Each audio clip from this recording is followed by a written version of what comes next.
não parar, não precipitar e não retroceder.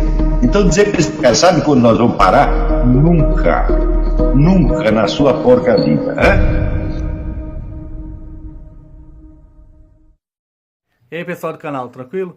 Então inscreva-se no canal, ajude a gente a continuar aqui no YouTube, seja membro, participe pelo apoio ou pelo apoio coletivo ou nossa vaquinha. A gente quer continuar aqui e também nas outras mídias sociais, no YouTube, no Telegram e no Instagram, sempre trazendo informação e o conhecimento do professor Olavo de Carvalho para todos os brasileiros. Muito obrigado aí a todos vocês. Fiquem com a gente, sempre com Deus, pátria, família e liberdade. Tamo junto por um Brasil melhor. Valeu!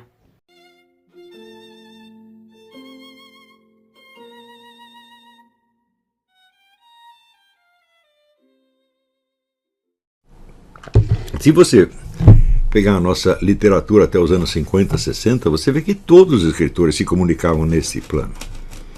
Não havia nenhuma dificuldade de um ler o outro ler um.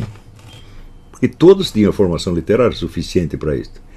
Então, claro que podia haver equívocos, tá certo? Mas no geral eles se entendiam. E hoje isso não acontece mais de jeito nenhum. Por isso é que quando as pessoas vêm falar dos problemas políticos do país, eu digo, olha, eu não conheço um problema político, econômico do país que esteja expresso de maneira compreensível e que traduza algo da experiência efetiva. Você só vê chavões e slogans. Espera aí, tem alguém passando mal aqui. Espero que não seja por causa do que eu disse.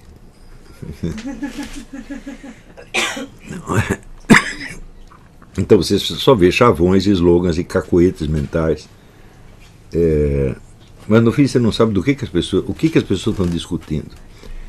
Eu sempre assinalo o fato de que num país que tem 70 mil homicídios por ano, não pode haver nenhum problema mais grave. Não é isso? 70 mil homicídios por ano são 3 guerras do Iraque por ano. Vocês viram o bafafá mundial que houve por causa da guerra do Iraque. No Brasil você tem uma coisa 3 vezes pior e simplesmente as pessoas não debatem isso. Né? Debater muito mais o mensalão, o petrolão, tá certo, do que isto. Né? Também vamos dizer, o desastre educacional brasileiro, que os nossos alunos sempre tiram os últimos lugares nos testes internacionais, apesar de todo o monstruoso investimento em educação que tem. Ainda tem gente que, né, vê o estado catastrófico da educação nacional e fala, não, nós precisamos investir mais em educação. Falei, peraí, veja o salto cognitivo monstruoso que houve aí. Eu estou dizendo que as pessoas ficam na escola, não aprendem a ler, tá certo? Elas ficam 4, 5, 6, 8, 10 anos na escola, chegam até a universidade e não aprenderam a ler. Quanto você acha que custou a educação dessa pessoa toda? Você acha que o investimento foi pequeno? Não, o investimento foi monstruoso em comparação com o resultado. Quer dizer, a relação de custo-benefício está aí, funcionou ao contrário.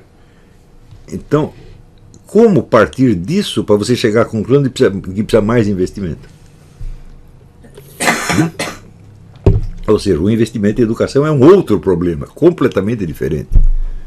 Tá certo? O investimento depende de quantas pessoas você quer educar, durante quanto tempo, qual é o número de professores disponíveis, etc. Ou seja, é um problema que em si não tem nada a ver com a eficiência da educação.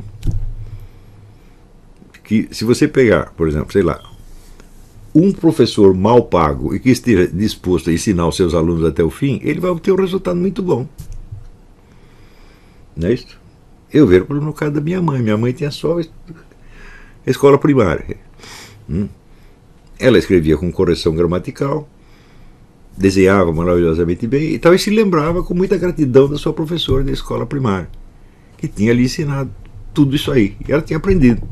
Quanto você acha que essa professora ganhava? Você acha que numa escola do interior, numa escola no meio do pasto, tá certo? Essa escola tinha recursos financeiros? É claro que não. Então, uma coisa não depende da outra. Não é? Existem no mundo inteiro empreendimentos de alfabetização que são realizados por pessoas voluntárias, não estão ganhando nada. Isso tem no mundo inteiro. Você vai lá, chegar no meio do deserto, tem um carinha lá ensinando as pessoas a ler. Às vezes não tem nem caderno, estão lá com uma lousinha na mão. Ué, e eles aprendem. Portanto, a relação entre educação e investimento em educação, ela é muito mais complexa do que parece. Não é uma coisa assim, uma ligação tão lógica quanto as pessoas veem. Elas veem isso porque elas estão pensando de uma maneira elíptica. Uma coisa salta para outra. Acostumou-se, quando se fala educação, fala-se em investimento em educação. E as coisas parecem vir juntas, mas elas não são a mesma. E a ligação entre elas não é nada óbvia. Então, se dizer para que o país investe pouco em educação, não, em função do resultado obtido, ele está investindo demais. Os professores são mal pagos, em função do trabalho que eles fazem, eles estão sendo excessivamente bem pagos. Para fazer essa porcaria, não é para receber nada. Não é isso? Então, mas esta síntese confusa entre a educação e o investimento, isso está na cabeça de todo mundo. Agora, você bota um sujeito desse no Ministério da Educação, o que ele pode fazer? Aumentar mais a confusão, né? Então, por exemplo, nós temos que perguntar qual é a motivação que esses professores têm para educar os seus alunos. Eles estão a fim de educar mesmo os alunos? Algum deles pensou nisso? Ou ele está pensando mais, vamos dizer, no seu salário, como eu sou miserável, como eu sou infeliz de pegar essa porcaria de emprego e assim por diante? Me parece que a maior parte dos professores tem uma motivação negativa. Mas ainda hoje em dia é arriscado a apanhar dos seus alunos. Então, isso quer dizer que você não tem uma atmosfera sociocultural que favoreça a educação. Sem essa atmosfera, não adianta você investir em educação. Houve no Rio de Janeiro aquele tempo dos brizolões, em que o Brizola e o Darcy Ribeiro achavam que escola é uma questão de edifícios. Claro que eles tinham algum estímulo para pensar nisso da parte das empreiteiras, que queriam pegar contratos com o governo e que concordavam, não, de fato, nós precisamos de melhores instalações, precisa ter um edifício assim assado, com um monte de computador, mais isso, mais aquilo, mais aquilo. Investimento estatal monstruoso. Tá certo? As pessoas que ganharam dinheiro com isso já gastaram dinheiro, estão felizes, cuidando da sua vida e tal, e a educação continua a mesma porcaria de antes. Agora, eu pergunto assim, como é possível? Quer dizer, o Darcy Ribeiro não era nenhum analfabeto. Como é possível um sujeito que é antropólogo formado, né, ele confundiu o processo educacional com as instalações das escolas? Quando você vai ver em todo o Oriente, na África, as pessoas dando aula na rua, e esses aluninhos que foram treinados na rua tiram classificações melhores nos testes internacionais do que os alunos brasileiros. Então, é claro que está havendo um raciocínio de estereótipo aplicado sobre a realidade, se sobrepondo à realidade e impedindo as pessoas de enxergar o que está acontecendo. Então, isso aí é endêmico no Brasil, isso não depende de qual é o partido político, não depende de qual é a ideologia. Aliás, essa é outra coisa que a pessoa confunde enormemente no Brasil.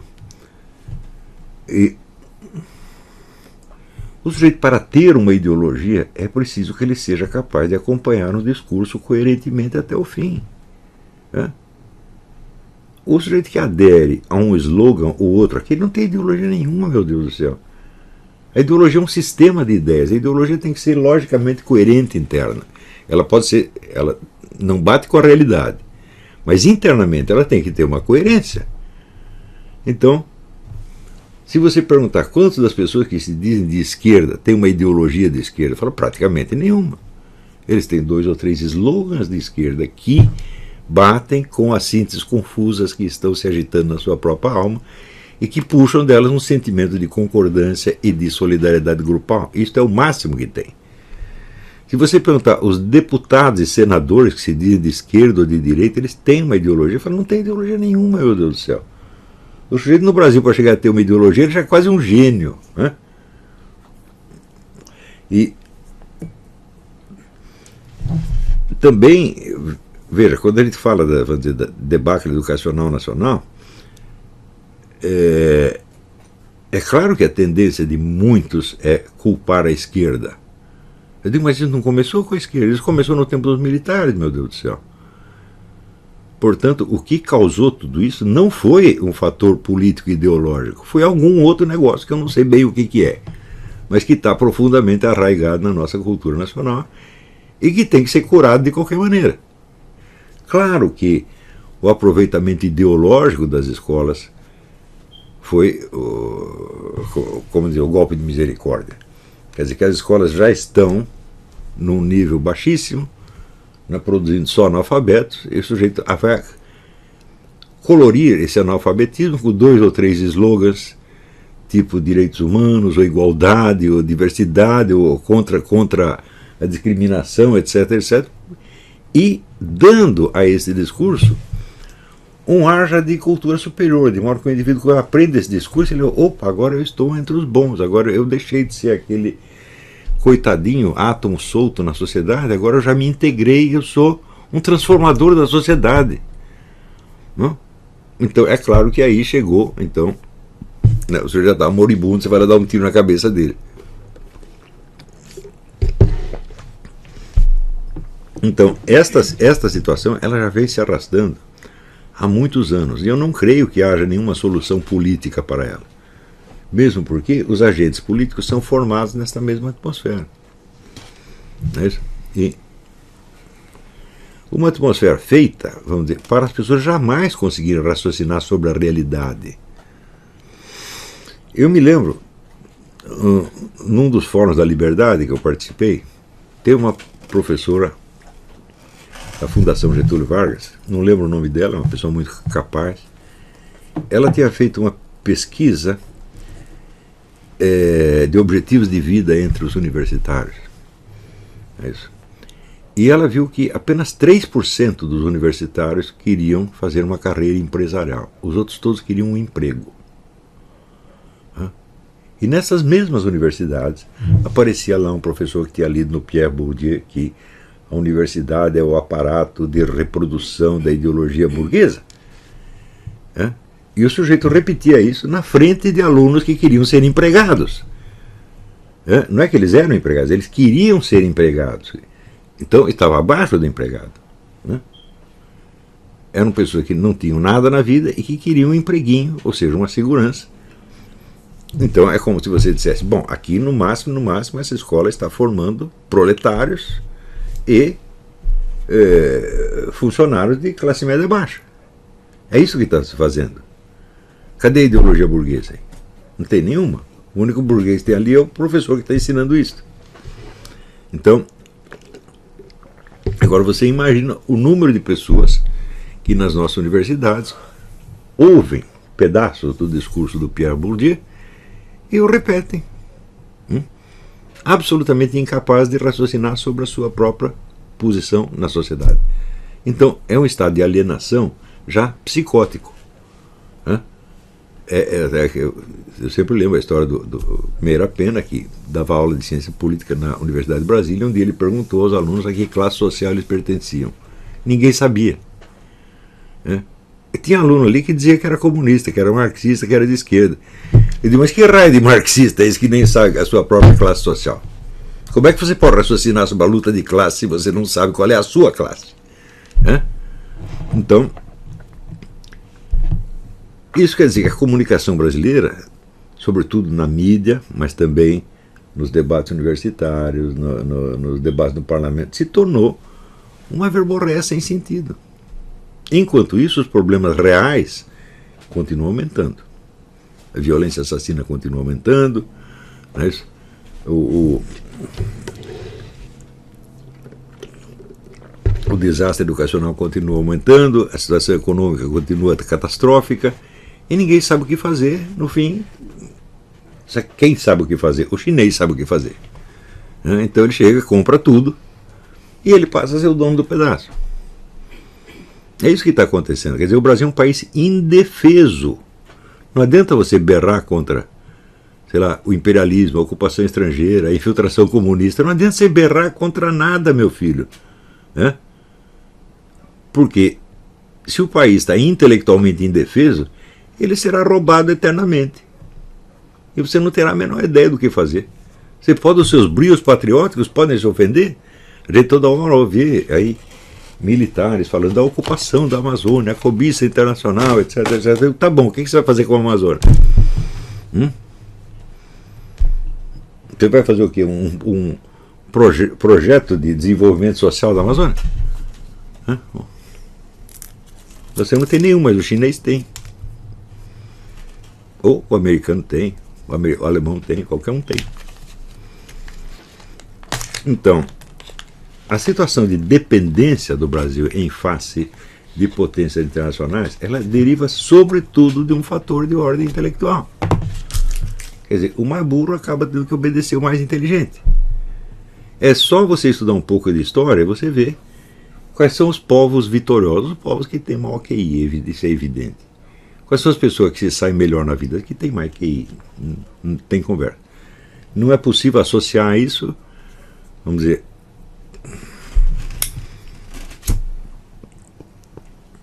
a nenhum fator constante que produz o QI, exceto o QI de onde o sujeito veio. Se você veio de uma família que tinha mais QI, provavelmente você vai ter mais QI, porque não por hereditariedade. Pode ser em parte por hereditariedade, mas o decisivo é que você é criado num ambiente onde as comunicações já incentivam o seu QI desde o início. Não é isso? Eu já contei para vocês a história do brasileiro sem nome, né? Um menino de 8 anos que eu preenchendo lá formulário do recenseamento escolar, mas como é o nome desse aqui? Esse aí não tem nome, não. Falei, como? Chegou aos 8 anos, ninguém nunca chamou ele. Como é que chama? Opsite, né? Ô meu, como é que falam com ele? Simplesmente não falam com ele. Então como é que vai desenvolver o QI assim? Né? Então, é claro que, assim como o QI vai passando de geração em geração, a burrice também vai.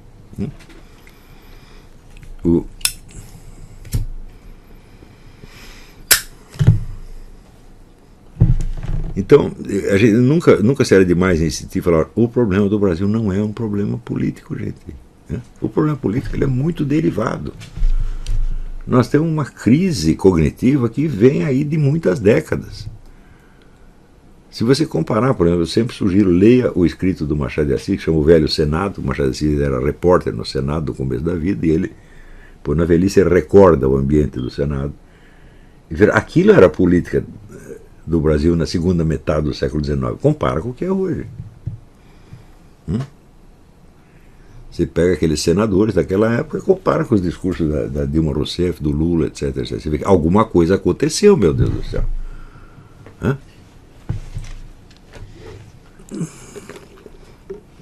Quem pode remediar isso? Eu digo só nós, porque ninguém mais está preocupado com isso.